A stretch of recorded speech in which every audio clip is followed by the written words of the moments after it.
지금도 지구상에는 정치, 경제, 종교가 또 문화가 끊임없이 이 충돌을 하고 있습니다.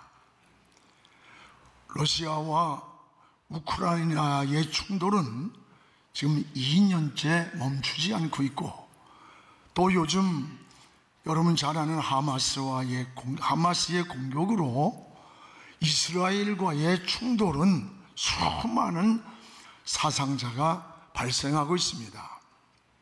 이것은 철저히 종교 전쟁에서 출발합니다. 지구상에는 국가 간의 충돌, 또 정치적인 충돌, 군사적인 충돌, 이념적인 충돌, 종교 간의 영토, 문화적 충돌이 끊임없이 일어나고 있습니다. 세상에는 이런 보이는 세계만이 아닙니다. 보이지 않는 세계에도 끊임없이 충돌하고 있습니다. 이것을 영적 충돌이라고 합니다. 충돌이란 갈등이 부딪힘을 말해요.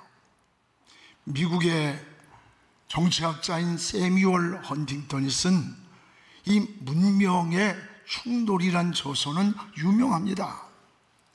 세계에서 문명과 문명의 충돌은 세계 평화의 가장 큰 위협이라고 했습니다. 또한 냉전 체제에는 정치적 이념의 충돌이었다면 지금은 문명과 문명의 충돌이라고 했습니다. 문명의 바탕을 둔 국제 질서만이 이런 충돌을 막는 방어 수단이라고 했어요. 그러나 이런 문명의 충돌보다 더 무서운 충돌이 있습니다. 그것이 바로 영적 충돌입니다. 우리 인간의 내면 속에는 육체적인 것과 영적인 것이 끊임없이 충돌하고 있고, 사람의 뜻과 하나님의 뜻이 충돌을 합니다. 그래서 사도 바울도 로마서 8장 6, 7절에 보면 육신의 생각과 영의 생각이 충돌한다고 했고, 또 로마서 7장 22절에서 23절에 보면 우리 속에서 있는 속사람과 또 하나의 겉사람의 이 법이 충돌을 하고 있다라고 하는 것을 고백하고 있습니다.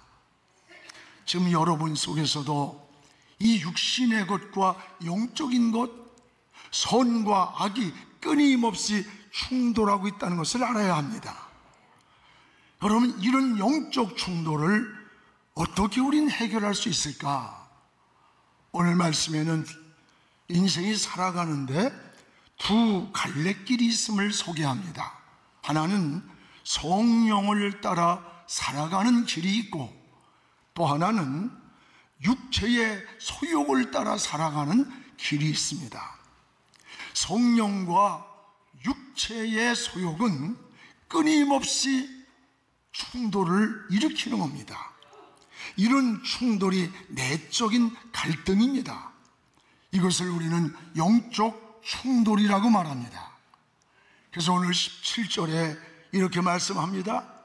육체의 소욕은 성령을 거스리고 성령은 육체를 거스리나니 이 둘이 서로 대적함으로 너희가 원하는 것을 하지 못하게 하려 함이라. 육체의 소욕과 성령의 소욕이 서로 충돌한다는 거예요. 사도 바울은 이 육체의 충돌을 어떻게 이길 수 있는가를 오늘 갈라디아 성도들에게 말씀하고 있습니다. 오늘 여러분의 내면에도, 여러분의 삶에도 보이지 않는 충돌이 늘 일어나는 거예요. 이런 충돌에서 영적 삶의 안식을 얻고 승리를 얻기를 주님의 이름으로 축복을 합니다. 무엇보다 따라합시다. 성령을 따라 행하라. 오늘 우리가 영적 충돌에서의 승리는 무엇보다 성령을 따라 행하는 것이라고 했습니다. 오늘 16절을 우리 함께 읽겠습니다. 내가 이르노니 너희는 성령을 따라 행하라. 그리하면 육체의 욕심을 이루지 아니하리라. 여기에 성령을 따라 행하라는 말씀과 또 18절에 성령의 인도하시는 바가 되면 이런 말씀이 나와요. 성령을 따라 행하는 일, 성령의 인도를 따라가는 일, 이 말씀을 주목해 보십시오. 한마디로 말하면 성령이 주체가 되는 것을 말하는 거예요. 여러분, 신앙생활은 내 힘으로, 내 의지로 하는 게 아니에요. 노력으로만도 한계가 오는 겁니다. 결심으로도 한계가 오는 거예요. 그래서 스가랴 4장 6절에 보면 힘으로도 안 되고 능으로도 안 되나 나의 영으로 된다라고 했었어요. 이 영이란 말은 히브리어로 루아흐래, 루아흐. 이 뜻은 하나님의 영이에요. 보이지 않는 저 하나님의 영, 곧 성령을 의미하는 거예요. 오늘 여러분, 성도의 삶은 날마다 이 성령의 도우심을 구해야 합니다. 성령을 전적으로 의지할 때에 우리는 이 육체적 충돌을 이길 수가 있는 거예요. 성경에서 믿음의 사람들의 발자취를 보십시오. 그들 주의 일을 할 때에 힘들게 하지 않았어요. 기쁘고 감격하고 즐겁고 행복하게 일했어요. 문제가 없는 게 아닙니다. 수많은 문제가 있지만 승리했습니다. 장애물이 없는 게 아니에요. 수많은 장애물이 있지만 장애물을 뚫고 나갔던 거예요. 그 힘이 내 힘이 아니었어요. 성령의 인도를 받았기 때문입니다. 사랑하는 여러분, 하나님의 일을 할 때에 여러분 성령의 능력을 더 의지하시기 바랍니다. 여러분의 인생길도 오직 성령께 물으십시오. 성령의 도움을 구하기를 요청하시기 바랍니다. 저는 아침에 새벽에 일어날 때 하나님께 성령님, 오늘도 누구의 눈을 뜨게 하신 하나님, 하루가 시작되는데 성령님 나와 동행해 주세요. 성령님 인도해 주세요. 성령님 만날 사람 만날 일, 해야 할 일들에 항상 함께 해주세요. 동행이래, 동행. 이것이 성령님과 동행입니다. 동행이 뭡니까? 함께 걸어가고 함께 하는 거예요. 바로 성령께서 육체의 욕심을 이길 힘을 주시고, 성령이 동행할 때 우리에게 지혜를 주시고, 부딪히는 여러 영적 충돌에서의 승리를 주신다고 하는 말씀이에요. 그렇습니다. 그래서 사도 바울은 너희는 성령을 따라 행하라, 성령의 인도를 받으라, 그러면 육체의 욕심을 이루지 아니하리라고 했습니다. 그러면 육체의 소욕을 이루지 않는다? 육체의 소욕이란 무엇이냐? 오늘 19절에서 21절까지의 말씀을 보면 15가지의 소욕이 나옵니다. 육체의 소욕은 이는 분명하니 곧 음행과 더러운 것과 호색과 우상숭배와 주술과 원수 맺는 것과 분쟁과 시기와 분냄과 당짓는 것과 분열함과 이단과 투기와 술취함과 방탕함과 또 그와 같은 것이라. 전에 너희에게 경계한 것 같이 경계하노니 이런 일을 하는 자들은 저 하나님 나라의 유업을 받지 못할 것이라. 여러분, 육체의 소욕들은 성령과 끊임없이 충돌을 한다는 거예요. 육체의 소욕을 15가지로 소개한 이 15가지를 살펴보세요. 하나하나가 3가지가 나옵니다. 하나는 우리의 삶을 병들게 하는 요소라는 거예요. 또 하나는 영혼을 파괴하고 있다는 것이고, 또 하나는 진리를 거스르는 요소가 육체의 소욕이라고 소개하는 거예요. 여러분, 더 중요한 게 뭔지 압니까? 오늘 이 육체의 소욕이 이방인들을 향한 설교가 아니라는 데 있습니다. 지금 사도 바울은 갈라디아 교인들을 향해서 이런 15가지의 육체의 소욕을 향해서 권면하는 거예요. 이런 것들이 우리 안에 있음을, 그리스도인으로 살면서도 이런 육체의 소욕에 사로잡혀서 우리가 사랑하고 있다는 것을 지적하는 겁니다. 저 바깥의 사람들이 아니에요. 오늘 그리스도인 속에 있는 육체의 소욕들이에요. 오늘 이런 것들은 하나님의 나라를 유업으로 받을 수 없다고 했습니다. 이런 육체의 소욕들의 특징이 있습니다. 이런 육체의 소욕들은 하나는 하나님과의 교제를 가로막습니다. 이 육체의 소욕이 우리를 지배할 때 하나님과 교제가 막히고 평안이 없습니다. 안식이 없습니다. 하나님의 지혜가 떠오르지 않고 성령의 인도를 받을 수가 없다고 하는 거예요. 또 하나는 이 육체의 소욕이 우리를 지배할 때 신앙을 파괴하는 사탄의 통로가 된다는 것을 알아야 돼요. 여러분, 육체의 소욕들을 자세히 보세요. 하나하나가 어둠의 영이 들어가서 틈을 타는 통로라는 것을 알 수가 있습니다. 또 하나는 정신과 우리의 영혼과 우리의 삶을 부패하게 썩게 만든다는 거예요. 영적인 삶을 무너뜨리는 요소임을 알아야 됩니다. 이런 육체의 소욕들은 하나님의 나라를 유업으로 받을 수 없다, 상속으로 누릴 수가 없다는 거예요. 성도는 어떻게 살아야 합니까? 오늘 성령을 따라 살기를 기도해야 되는 것입니다. 우리가 성령을 따라 살아갈 때만이 이런 육체의 소욕과 영적 충돌에서 이기는 힘을 얻는 거예요. 오늘도 여러분 영적 생활의 승리자가 되기를 주의 이름으로 축복을 합니다. 오늘 성령은 반드시 우리에게 성령을 따라 살아갈 때 따라합시다. 좋은 열매를 인도하신다. 성령은 반드시 우리를 좋은 열매 맺도록 인도해 주시는 겁니다. 이게 신앙의 놀라운 하나님의 은혜요. 오늘 말씀 속에는 9가지 열매가 나와요. 신앙은 열매가 좋아야 한다는 거예요. 열매가. 우리 구원받은 이후의 삶, 여러분 은혜 받은 이후의 삶은 뭘까? 성령의 열매를 맺으며 사는 거예요. 아무리 나무가 좋다고 말을 해도 열매가 좋지 아니하면 그건 좋은 나무라고 평가할 수가 없습니다. 예수님도 열매를 보아서 그 나무의 질을 알 수 있다고 하셨어요. 여러분, 좋은 나무에서 좋은 열매를 맺게 되는 겁니다.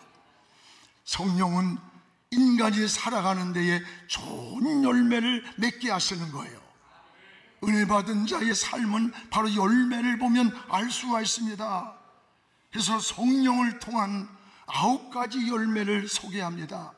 여러분, 이 9가지 열매를 하나로 줍을 짰다면 그 줍에서 나온 마지막 열매가 뭘까? 예수님의 성품이에요. 예수님의 마음이에요. 예수님을 닮아가는 겁니다. 이 성령의 9가지 열매는 하나의 목표가 주님을 닮아가는 거예요. 주님의 성품의 완성이 되는 거예요. 그 하나가 사랑입니다. 사랑의 열매라 그랬어요. 사랑하지 못하던 마음인데 사랑할 수 있는 마음을 성령이 주시는 거예요. 또 하나는 희락은 기쁨을 말하는 거예요. 근심하던 사람이 성령을 통해 기쁨을 누리는 거예요. 또 하나는 화평입니다. 하나님과의 화평, 사람과의 화평은 성령을 통해 누리는 평화가요. 또 하나는 오래 참음이라고 그랬어요.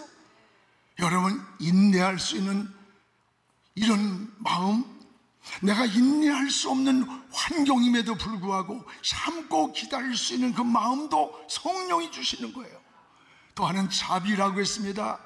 자기 중심적이고 이기적인 나에게 긍휼한 마음, 불쌍히 여기는 마음, 뭔가 넘어지고 이런 걸 외면할 수 없이 그 마음도 성령이 준 마음이라 그랬어요.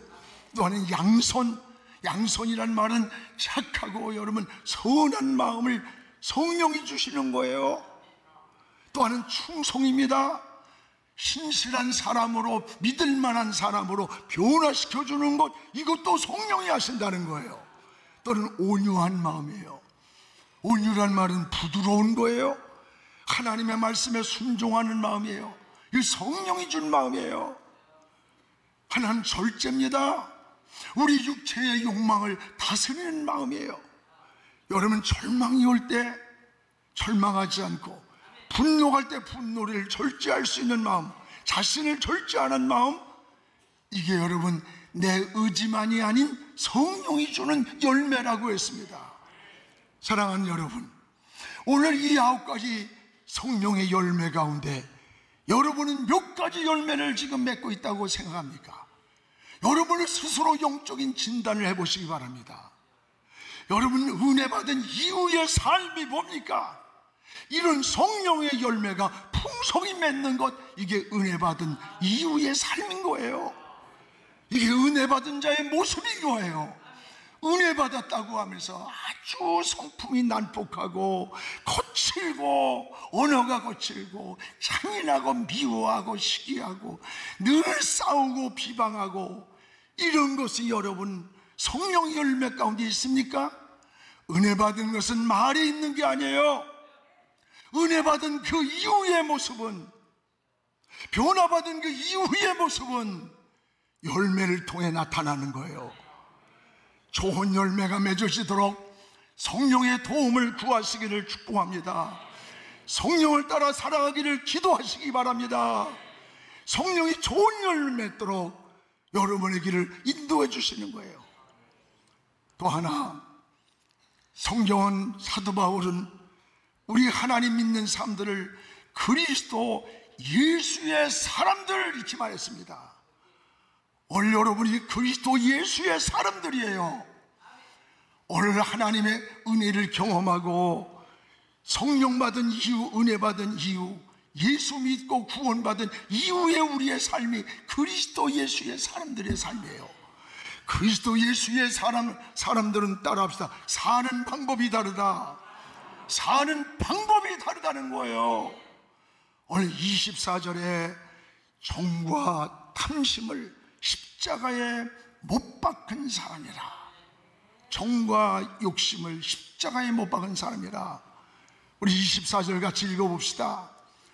그리스도 예수의 사람들은 육체와 함께 그 정욕과 탐심을 십자가에 못 박았느니라. 십자가에 못 박았느니라. 그리스도 예수의 사람들, 나는 이 말씀이 가슴속에 굉장히 뿌듯하고, 내가 그리스도 예수의 사람들이에요. 여러분이 바로 그리스도 예수의 사람들이에요. 정과 욕 탐심을 십자가에 못 박을 때 내가 죽고 예수가 내 안에 사는 것입니다. 이때부터 우리는 생각이 달라집니다. 사는 목적이 달라집니다. 말하는 것이 다르고 행동이 달라지는 거예요. 저는 며칠 전에 어느 장로님과 대화를 나누면서 큰 감동을 받았어요. 목사님, 나는 지금까지 축복을, 돈 버는 것, 자식이 잘 되는 것, 명예를 얻는 것, 건강한 것, 이런 것만을 생각하고 이런 것만을 놓고 기도도 많이 하면서 살아가는 게 현실이었습니다. 그런데 내 마음속에 주님 위에 살다가 순교한 하나님의 사람들, 주님의 이름을 지키기 위해 집을 뺏기고 재산을 뺏기고 감옥을 가고 생명까지 잃었던 그 순교한 순교자들의 그 삶이 이 세상의 가장 큰 축복이라는 그 마음이 늘 가슴에서 생각이 납니다. 그러면서 울먹이면서 고백을 하는데, 목사인 저도 설교는 그렇게 하지만 막상 내가 순교자의 자리에 선다고 할 때 그 고난과 핍박과 그걸 그렇게 받아들이고 쉽게 가겠어요? 코로나 몇 년 온 것도 목사부터 문자 짜고 나서고 성도들은 오히려 성전문을 들어오려고 하는 걸 몰래 들어오게 만들고, 그런 게 우리의 모습인데, 오늘 사랑하는 여러분, 우리의 신앙을 다시 한번 돌아보면서 주님 위에 살다가 순교자의 모습이 가장 큰 영광의 축복인 것을 내 가슴 속에서 계속 들려옵니다. 큰 감동을 받았습니다. 이것이 바로 오늘 사도 바울이 우리를 향한 그리스도 예수의 사람들이라는 거예요. 바울은 이것을 정과 욕심을 십자가에 못 박은 사람이라고 했습니다. 또 하나, 그리스도 예수의 사람들은 성령으로 살아가는 사람들이라고 했습니다. 25절을 우리 함께 읽겠습니다. 만일 우리가 성령으로 살면 또한 성령으로 행할지니 너희가 성령을 따라 살아간다면 성령을 따라갈 것이고 믿음의 삶을 살 것이다. 여러분, 성령으로 살아간다는 말씀은 자기 감정이나 자기 기분이 아니에요. 성령의 감동을 따라 살아가는 겁니다. 여러분이 뭐 싫다고 해서 그만두고 기분 좋다고 하고 기분 나쁘다고 안 하고 그런 게 아니야. 그건 주의 일이 아니야. 박수 소리가 크면은 기분 좋아서 하고, 누군가 알아주는 사람이 없는 것 같으면 금방 질치고 실족하고 낙심하고 힘을 잃고, 이게 아니에요. 알아주든 말든 주님의 십자가 앞에서 구속의 은혜를 감사해서, 오늘 여러분도 너무 신앙을 이 머리로 계산하지 마세요. 이 지성적 차원을 넘어서는 게 하나님의 나라와 역사예요. 영의 사람이에요. 우리 성령의 감동을 따라 살기를 축복합니다. 또 하나는 그리스도 예수의 사람들은 어떻게 사느냐? 26절에 헛된 영광을 구하지 않는 사람이라. 헛된 영광입니다. 26절 같이 읽읍시다. 헛된 영광을 구하여 서로 노엽게 하거나 서로 투기하지 말지니라. 헛된 영광을 구하지 않는 사람. 헛된 영광이 뭡니까? 허망한 것입니다. 유익되지 않는 것들이에요. 여러분, 그리스도 예수의 사람들은 사는 방법이 달라요. 이런 것들에 사로잡혀 살지 않는 것입니다. 사랑하는 성도 여러분, 오늘 지구상에만 충돌이 있는 게 아니에요. 누구에게나 내면 세계에 영적인 충돌이 있음을 알게 됩니다. 이 충돌은 내적 갈등이에요. 부딪힘이에요. 늘 시끄러운 거예요. 오늘 이런 영적 충돌에서 이기는 비결이 뭡니까? 여러분의 의지와 결단도 중요하지만 성령을 따라 살라는 거예요. 성령을 따라 살아가면 성령이 도와주시는 거예요. 영적 충돌을 이길 수 있는 힘을 주시는 겁니다. 오늘 여러분, 이것이 바 하나님 은혜예요. 성령은 육의 못된 성질을 고쳐주시는 거예요. 좋은 열매를 맺도록 인도해 주시는 겁니다. 성령님과 동행하시기 바랍니다. 성령님을 의지하시기 바랍니다. 여러분, 성령을 통해 영적 충돌에서 승리하는 하나님의 사람들이 되기를 주의 이름으로 축복합니다. 오늘 여러분, 성령의 9가지 열매, 이것은 결론에 주님의 모습, 주님의 마음, 주님의 성품이에요. 은혜의 최고봉입니다. 오늘도 예수 그리스도를 닮아가며 영적 생활에서 세상에서 승리하는 우리 영안의 성도들 되기를 주의 이름으로 축복합니다. 기도하겠습니다. 거룩하신 우리 아버지 하나님, 감사합니다. 오늘도 하나님 아버지, 우리는 영적 충돌에서 끊임없이 부딪히며 갈등하고 있음을 고백합니다. 오늘도 하나님, 우리의 의지와 결심만 가지고 할 수 없사오니 너희는 성령을 쫓아 행하라. 그리하면 육체의 소욕을 이루지 아니하리라고 했사오니 하나님, 성령님과 동행하기 원합니다. 성령님과 함께하기 원합니다. 성령의 인도를 받는 저희들에게 축복하여 주시옵소서. 그래서 어둠의 영을 이기게 하시고 육체의 소욕을 이기게 하시고 승리의 깃발을 꽂는 하나님의 사람들로 소개하여 주시옵소서. 예수님 이름으로 기도하옵나이다. 아멘.